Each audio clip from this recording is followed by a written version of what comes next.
हमारा विज्ञान इतनी तेजी से तरक्की कर चुका है कि वह पृथ्वी से दूर किसी अन्य ग्रह पर बसने की तैयारी में है और इस प्रयास में सबसे पहली सफलता मिली थी 20 जुलाई 1959 को, जब अमेरिकी एजेंसी नासा ने चांद पर इंसानों को भेजकर इतिहास रच दिया था और इस मिशन को अपोलो 11 नाम दिया गया था। इस मिशन में नील आर्मस्ट्रांग, माइकल कोलो और एल्विक हेड्रिक नामक वैज्ञानिक मौजूद थे। इस घटना को 20वीं सदी की सबसे बड़ी घटना माना जाता था। मगर क्या आप जानते हैं, जब यान चंद्रमा पर उतरने में महज कुछ समय बाकी था, तभी यान के अपने तय जगह से दूर जाने के संकेत मिलने लगे।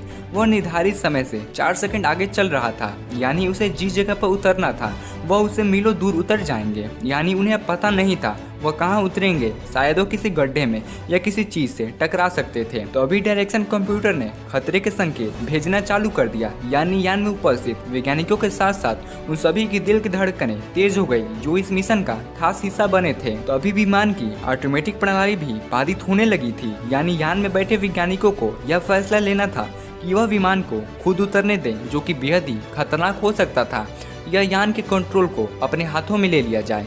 कोई उपाय न होने पर नील आर्मस्ट्रांग ने हालात को देखते हुए कंट्रोल को अपने हाथों में ले लिया और करीब रात को 8:17 पर ईगल की सफल लैंडिंग करा दी। और यही वो पल था जब मानव ने पृथ्वी से दूर किसी अन्य पिंड पर अपना कदम रखा हो और अमेरिकी झंडा फहरा दिया गया। मगर मुश्किलें अभी समाप्त नहीं हुई थी। चंद्रमा पर उतरने के महज तुरंत बाद ही यान के एक हिस्से में शॉर्ट सर्किट की वजह से एक स्विच टूटकर गिर गया, जिससे उस हिस्से की पावर कट हो गई थी।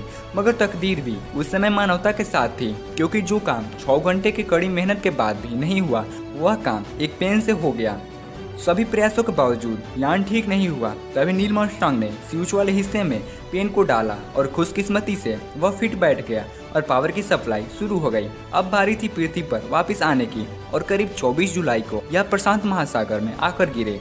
और इस तरह हमारे वैज्ञानिकों ने इतिहास रचकर मानवता को बड़ी उपलब्धि दी। मगर दोस्तों, हैरानी की बात तो यह है कि गॉड गिफ्ट के रूप में मिली हमारी इतनी अच्छी पृथ्वी को छोड़कर किसी अन्य ग्रह पर जाना क्या उचित होगा? आप क्या राय देते हैं? कमेंट करके जरूर बताइएगा।